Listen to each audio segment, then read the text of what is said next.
Kenapa Azam Baki mahu dibenamkan? Persoalannya mudah. Kenapa bila SPRM mula menyental penjenayah rasuah tanpa pilih bulu, tiba-tiba muncul peluru dari luar negara? Kenapa setiap kali jerung mula dipancing, ada sahaja gelombang yang cuba memutuskan tali? Jawapannya juga mudah. Sebab sekarang ramai yang sedang panas buntut. Satu, bila kucing rajin kejar tikus. Orang tua-tua pernah kata, kita bela kucing bukan sebab dia comel, kita bela sebab dia pandai kejar tikus. Kalau rumah penuh tikus, jangan marah kucing yang mencakar, marah tikus yang mencuri beras. Masalahnya hari ini ada yang tak suka kucing rajin sebab tikus-tikus itu mungkin kawan mereka, mungkin sekutu mereka, mungkin tuan sebenar rumah itu. Kalau kucing itu mati, tikus bebas berpesta. Itu yang sedang berlaku. Dua, serangan bila rasuah disentuh. Sejak 2,5 tahun ini, angka yang disebut bukan kecil. Lebih 15 bilion ringgit wang negara diselamatkan. 15 bilion ringgit bukan duit kopi. Itu duit sekolah anak-anak miskin.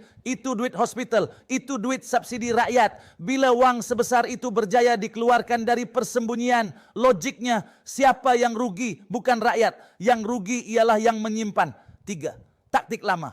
Rosakkan integriti dulu. Dalam politik dan perang persepsi, caranya selalu sama. Satu, serang reputasi. Dua, timbulkan syak. Tiga, paksa bercuti. Empat, hentikan kontrak. Lima, lumpuhkan institusi. Bila orang tak boleh jatuhkan tindakan, mereka jatuhkan watak. Ini bukan cerita baru. Dalam sejarah Islam pun, bila tak mampu lawan kebenaran, mereka akan fitnah, sebar syubhah, main persepsi. Allah sudah sebut, ya ayyuhalladzina amanu in ja'akum fasiqun binaba'in fatabayyanu. Wahai orang-orang beriman, jika datang kepada kamu seorang fasik membawa berita, maka selidikilah. Tabayun, terlebih dahulu surah Al-Hujurat 6.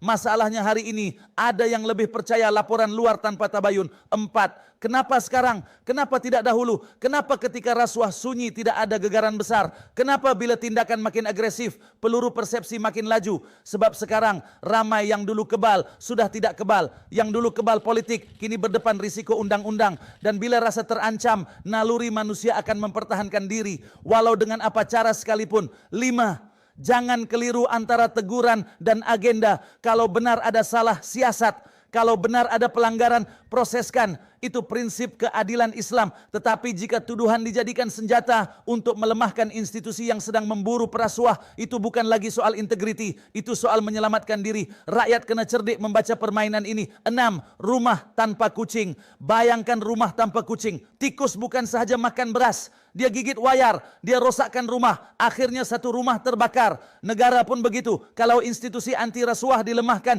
yang rugi bukan orang politik, yang rugi rakyat biasa. Tujuh, soalnya bukan Azam Baki seorang ini, bukan soal seorang individu. Ini soal message. Kalau kamu berani sentuh rasuah besar, kamu akan diserang. Kalau kamu lembut dan pejam mata, kamu akan selamat. Rakyat kena pilih, nak kucing yang kejar tikus atau tikus yang kelihatan comel tapi makan harta negara. 8. Khulasah, kalau benar seseorang di landasan yang betul, teruskan. Serangan tidak semestinya tanda salah. Kadang-kadang ia tanda kita sedang menyentuh tempat yang paling sakit. Dan dalam perjuangan membanteras rasuah, memang tidak akan ada tepukan dari penyangak. Yang akan tepuk hanyalah rakyat yang mahu negara bersih. Tahniah kepada yang berani dan kepada yang sedang gelisah. Mungkin sudah tiba masa cermin dibersihkan. Wallahu a'lam.